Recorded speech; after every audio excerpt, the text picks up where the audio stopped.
sidluleke ngenzansi lana ke sinenkinga ke eserious nenkinga eSouth Africa nenkinga kagesi ugesi ANC umongameli Cyril Ramaphosa umongameli no prima bonke mama president you must feel ashamed yokuthi you are sitting there feeding yourself and you don't care about the community lokhu kungabe nendaba nani nomphakathi yikona kanye lokhu okwenze ukuthi ugesi singabe nawo njengamanje asikwazi ukuthi thina sibe nenkinga kagesi eserious ngalendlela yokuthi singakwazi ukuthi ke function asikwazi ukuba nenkinga kagesi eserious ngalendlela yokuthi kube nenkinga yokuthi social media nama network angasebenzi as a result of ukuthi ugesi awukho ama social media ama social network lawa amathathu eSouth Africa Vodacom as well as MTN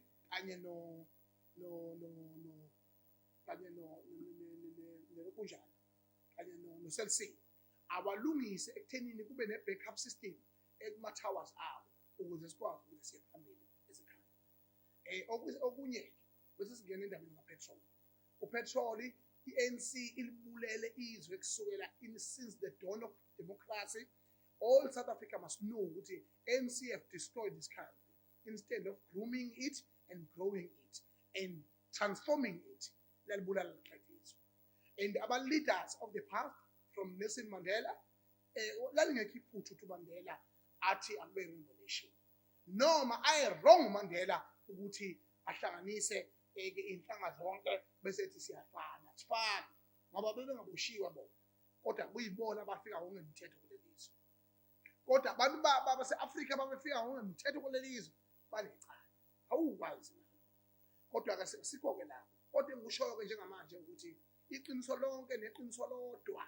elokuthi nansi indaba asikwazi ukuthi sibe ne-serious crisis of the country whereas we have upetrol ocishe ilitha yakhona ibize 30 rand thina singama-Afrika leyo nto leyo singayisukumeli ngithi Ningizimu Afrika nonkana nababhenca wonke engiwaholayo njengamanje anenkinga ematekisini anenkinga emphakathini anenkinga emsebenzini awaholi lutho awahlangana bonke abantu silo nalento yokunyuka kapetrol nokungenasidingo lezo zinto lezo kumele masisukumele njengezwe laseNingizimu Afrika ngiyacela ama-Afrika amahle ukuthi sisukumele lezo zinto siziqonde petrol okwesibili u-Eskom uma ngabe behluleka basho ukuthi fanele basenze njani asikwazi ukuba nabaholi abakwazi ukuthi bevumele yonke into icindezeleke eNingizimu Afrika bese ngizongena esigabeni sokugcina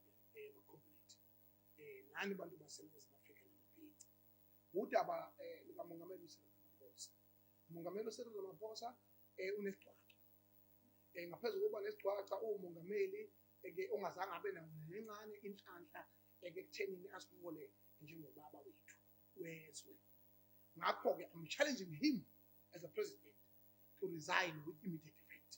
Cyril Ramaphosa must resign with immediate effect. We will use all social media platforms that we have because we are prohibited and we are red taped.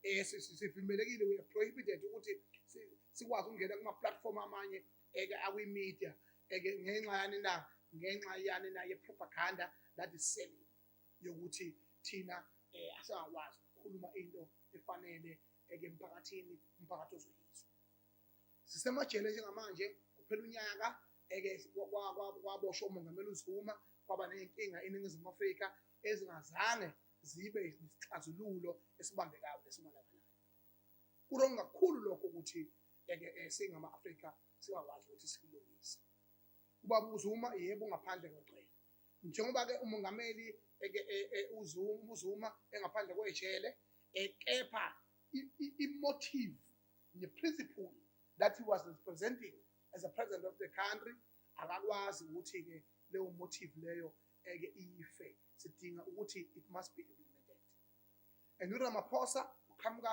ne-attitude ye-white monopoly capital and that attitude ye-white monopoly capital yiyo kanye lena eyenza ukuthi atholakala senemali okudlula wonke umuntu obhekele bencoma ukuthi upresident onemali mayintshontsha sombuzo untshontshelana ebazi kahle ukuthi lento ayikhulumayo ubhekele kayini. It's just a pure politics. That is nonsense. Bhekele qhubeka nobe mbi lapha uhlulwe impilo uhlulwe mathaveni kodwa umuntu uzosangalela la ekutheni uRamaphosa akaloqina futhi iqola. Umlando nje wemali wonke nje webhekele ecela ucima sengamanje. Uthi break in, uthi break out. Ayikho imali eyake yahamba njengo-N3 isuka nje eThekwini iqonde ngqo iziyongena eGoli. Umlando wemali siyawazi shembeka hawu uNkulunkulu wami enjani Ramaphosa unenhlanhlane njengoba unesigwaqo esingakasukwenyenya kangaka nje wena unenhlanhla yemali nje suka wena imali yakho wena nje wena wedwa nje wasatshalaza kwenziwa yonke into eyenzeka kuleli lizwe laseNingizimu Afrika wena wedwa nje unemali eqondile suka nje eThekwini iziyodikhatha eGoli ingajiyanga ndawo imali ewu-N3 awusiyakubona wazi. One, Ramaphosa must resign due to iphalaphala. Iphalaphala leliyana elenzeke lapha elokujaneni ekuthenini kutholakala imali ngaphansi kwamatrans. That is a disgrace. That is an insult to the South African society. One, yokuqala kuyiqala ukutholakala nemali yasemazweni ngaphandle kwemvume futhi nemvume yahambisana nesamba esithize. Thina nje esisinamaza ngapheka sisihambele emhlabeni jikelele siyawazi imithetho ehambisana noSARS ehambisana nokulawula kwezwe. That's why today I'm the president. Manje ke itholakala kanjani imali engaphezulu kuba 66 million wamarandi engaphela 4 million welokhujana wamadola asemelika. Uyicala ukutholakala nemali yangaphandle engaphezulu kwesikali esithize. Uyicala ukutholakala nemali yaseNingizimu Afrika engaphezulu kwesikali esithize. Uyicala Ramaphosa. Uyicala futhi ukuthi kube nenkinga efamu lakho kube khona abantu abagqikizayo kube necala report eNamibia bariphothele ijustice eseNingizimu Afrika. Yazi ukuthi kunecala eNingizimu Afrika elivulwe abantu baseNamibia bathola abantu nemali nezinto zokwebiwa ezingekho emthethweni bebathola eNamibia bafonela ijustice department yaseNingizimu Afrika konke lokhu kuyicala ukuthi wena ungakureport Ramaphosa ukuthi kunenkinga uyabona ungalireport icala uyicala ordinary citizen of South Africa. Phinde futhi icala lesine kuyicala Ramaphosa ukuthi wena lapha u-excited kwelakini eLimpopo usubona abantu enanilusa nabo inkomo lapha eSoweto nihlangana nabo lapha ningamacolleague nawo Ramaphosa president uthola ukuthi wena usu-excited ukhulume into eyazi kahle ukuthi you are regretting it today. Wathi ngomlomo wakho ukhuluma ngomlomo wakho wathi akekho ongazi wena ukuthi le-plaza udayisa inyamazane udayisa izinkomo. Ubusho ukuthini president? Le statement engisisho ngamanje Ningizimu Afrika ngiyacela nilalele nonke nama-group abantu abamnyama nawo abelungu nabo bonke abantu baseNingizimu Afrika nama-political organization ukuthi ayilalele lento engiyishoyo ngoba ijule ngendlela esimanga. We got a big crisis in this country. Noma ngakhuluma kuwusebenza kwethu kodwa iqiniso limile ukuthi sine-problem kufanele siyisolve. Mani ngamagwala-ke ninanesaba kufanele silungise lento. Kuyicala ukuthi wena uzokhuluma ngomlomo wakho uthi akekho ongazi ukuthi wena unamaplazi udayisa inkomo nenyamazane. Yonke le mali yatholakala lapha bayithola ukudayisa izinkomo nenyamazane. Ukethini ukuthi nesikhathi wenza yonke lento nalesikhathi okhuluma ngaso isikhathi okwatholakala ukuthi thina izwe belivaliwe kwi-lockdown. During the lockdown ayikho into eyinyakaza ezweni. Yonke lento kudayiswa kweyinkomo nenyamazane was not essential. And when we dayise kanjani ngakho ngoba kwakugunqiswe thina sizibhukhu singabantu abamnyama sagunqiswa wena wawukwazi uku-operate lebhizinisi lakho lase-Angola, ibhizinisi lakho lase-Limpopo, Phalaphala, ibhizinisi lakho lenyamazana nenkomo nabelungu nibhansana nebatha engathi awunangqondo. So yonke le nto leyo, so manje yonke le nto lena usho khona ukuthi ngempela njengoba thina sizilima singabantu abamnyama wena wawuqhubeka impilo yakho ibinormal during all ama-regulations kwe-lockdown. That is wrong.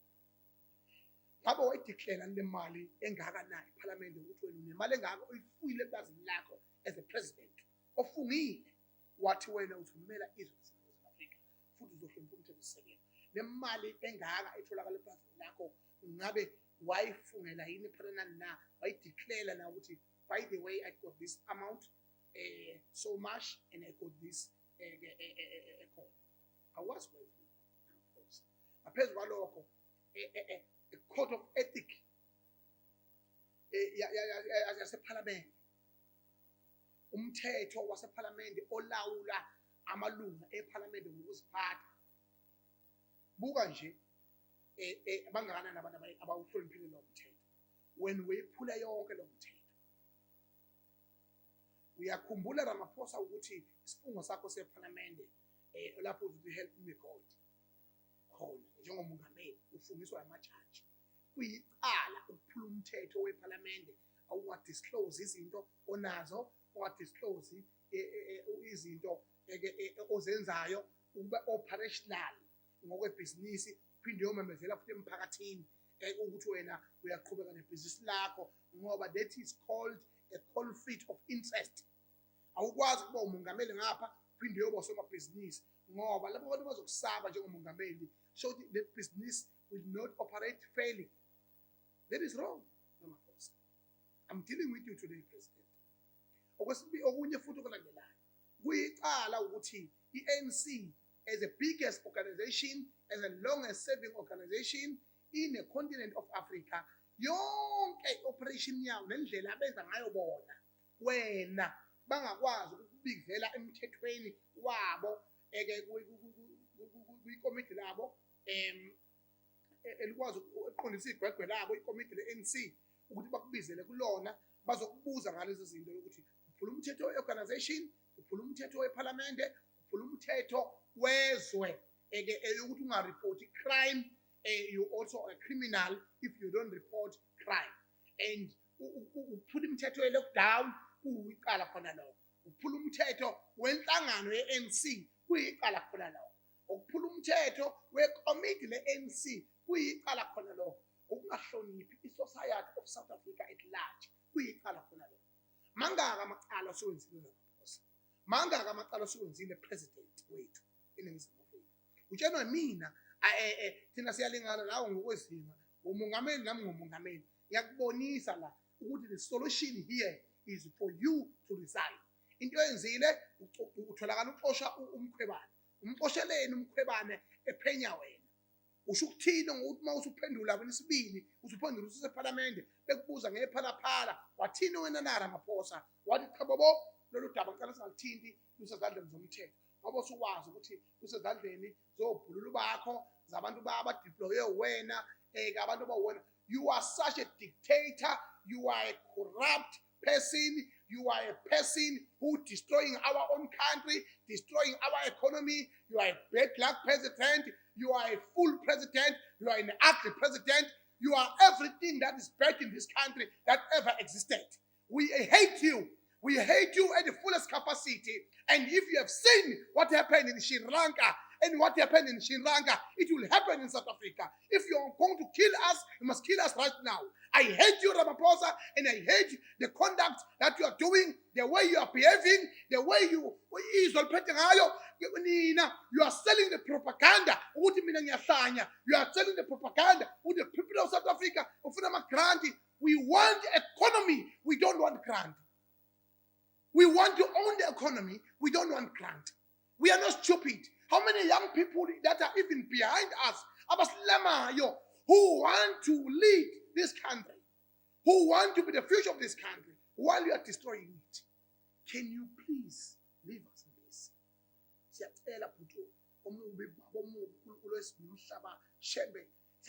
the whole South Africa must in prayer to ask this man to leave us alone and to ask this man to step down right now, because you are the worst.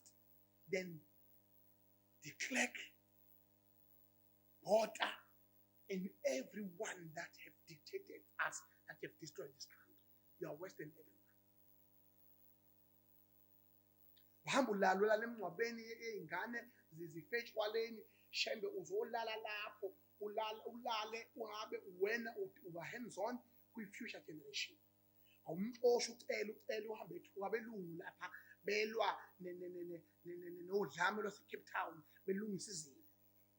Yabona, belungisa izimo ezenzekile laphana, kodwa ucela ukwazi ukubathula, ukwazi ukuba angry, unama-feelings, ungqongqoshe nama-feelings. Awumxoshi, i-cabinet yakho ayinyakaze wena, ithule nje ngoba yini na, you want to certify everyone. You are so stupid, you think we don't see. You think you don't see. How many of us who see how stupid you are and how wrongful you are? Something applies. Ngithi mina ngalalela uRamaphosa sicela usishiye ukuthula.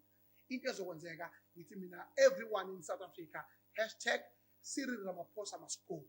Ngoba uyena operator imedia, uyena operator laba belungu abasikhungethe, abaphethe economy, abacontroller yonke lento le, uyena obaphethe. Ngiyacela asihambele ngokukhulu ukuthula.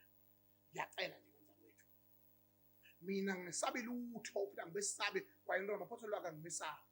The next address that I'm going to make ngaphandle kwaliphalaphala le eLimpopo.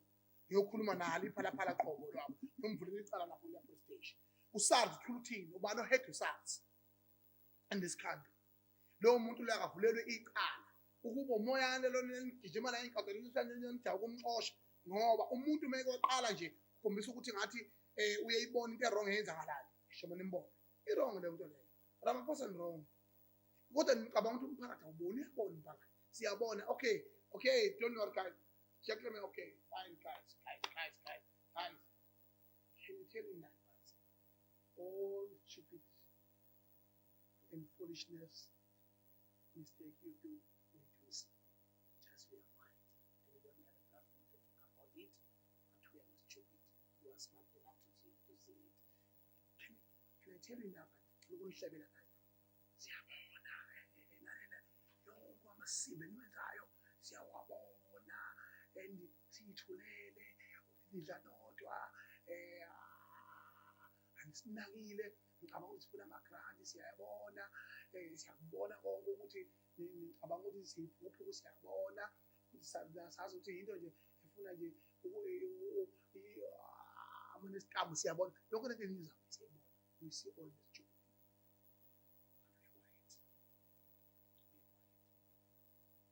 Respect elders, and we respect the constitution of this country, and we respect the society at large. It's a set history that happened in Sri Lanka. Now I can't wait to go Buddha and Matabolo. You pull your one. Pull a young head or a telephone with young head.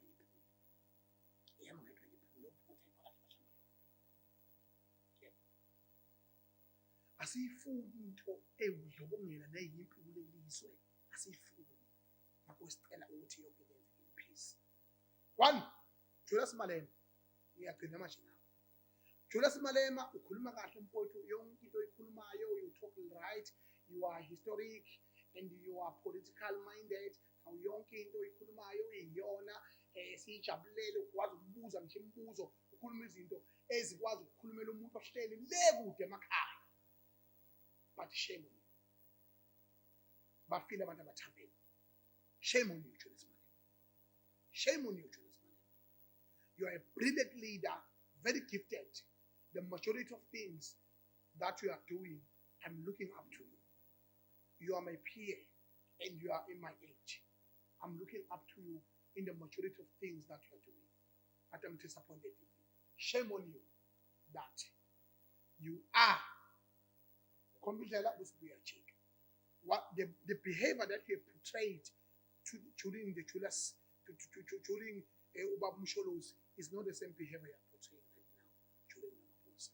why is different ngoba uzuma iphila ngesarani wengenazi amankola inkomo lezi impondo lezi ezomhlaba lezi impondo lezi between inkomo yodwa ibiza 700,000 kodwa asiyifice ibhusha kuthiwa lezi zankola mithi aze ngiyifice leyo nyama leyo idayisa kulephi ibhusha leyankola engaka idayisa kulephi ibhusha lemjwaqo lezi inkomo lezi ngoba ifana nezinzulo zizimbasha thina sazi inkomo zezinzulo lemakhaya umehluko ziyimpondo idayisa apha iyahlatywa kwabantu empulo nomzane owakhushulwa noma wakhishula isipheko ngale enkola lena yale nkomo lena engaka inkomo ngempela lezi noma zilwane